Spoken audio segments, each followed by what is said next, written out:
एक बार की बात है। एक कारपेंटर था जो बहुत अच्छे अच्छे घर बनाया करता था। वो अपने बॉस का सबसे अच्छा कारीगर था। उस कारपेंटर के जैसा घर पूरे शहर में कोई नहीं बना सकता था। जब भी कोई इंसान उसके हाथ का बना हुआ घर देखता तो वो उसकी बड़ी तारीफ किया करता था। तो ये कारपेंटर 40 साल से अपने बॉस के लिए काम कर रहा था और अब उसकी उम्र 60 साल की हो गई थी। उसने सोचा कि मुझे अब रिटायरमेंट ले लेनी चाहिए। तो वो अपने बॉस के पास पहुंचा और बॉस से कहा कि बॉस, मुझे अब रिटायरमेंट चाहिए।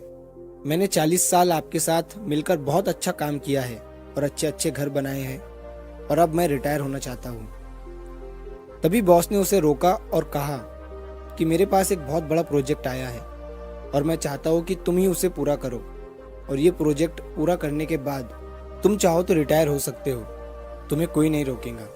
तो अब वो बेचारा कारपेंटर रिटायर होने के मूड से आया था, लेकिन बॉस ने जाते जाते एक और काम दे दिया और 2 महीने तक अब और काम करना पड़ेगा। तो उसका मन तो नहीं था उस प्रोजेक्ट को हाँ बोलने का, लेकिन बॉस के साथ 40 साल काम किया है तो ना भी नहीं बोल सकता था। इसीलिए उसने उस प्रोजेक्ट के लिए हाँ बोल दिया। अब उस प्रोजेक्ट पर काम शुरू हुआ तो वो कारपेंटर जैसा पहले काम करता था, पूरी शिद्दत के साथ, पूरे दिल से, अब उसने वैसा काम नहीं किया। उसने बहुत ही ढीले तरीके से और जैसे तैसे करके उस घर को बना दिया। उस कारपेंटर ने अपनी पूरी जिंदगी में अगर कोई खराब घर बनाया होगा तो वो ये घर था।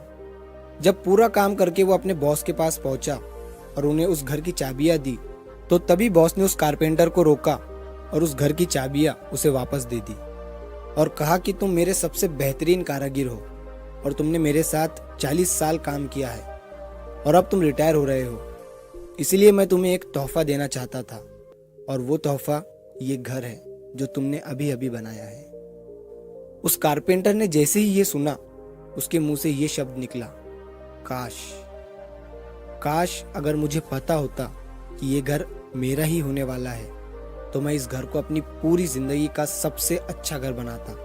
इस घर को मैं अपनी पूरी शिद्दत और मेहनत से बनाता। दोस्तों, इस कहानी से हमें ये सीख मिलती है कि हमें जिंदगी में कभी भी ये जो काश शब्द है ना, ये बोलने की जरूरत नहीं पड़नी चाहिए। काश मैं ऐसा कर लेता, काश मैं वैसा कर लेता, काश मैं ये जॉब छोड़ देता, काश मैं वो जॉब कर लेता।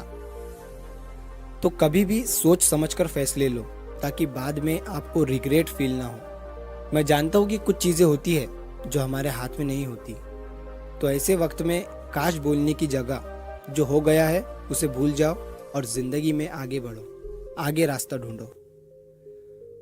तो अगर आप इस कहानी को और भी लोगों तक पहुंचाना चाहते हैं तो इस वीडियो को लाइक करिए ताकि YouTube इस वीडियो को और भी लोगों तक पहुंचाए। और अगर आपको कहानी पसंद आई है तो चैनल को सब्सक्राइब जरूर करिए। मिलता हूं मैं अगली बार इसी तरह की कहानी के साथ। तो सब्र करो, शुक्र करो और जिंदगी में आगे बढ़ो।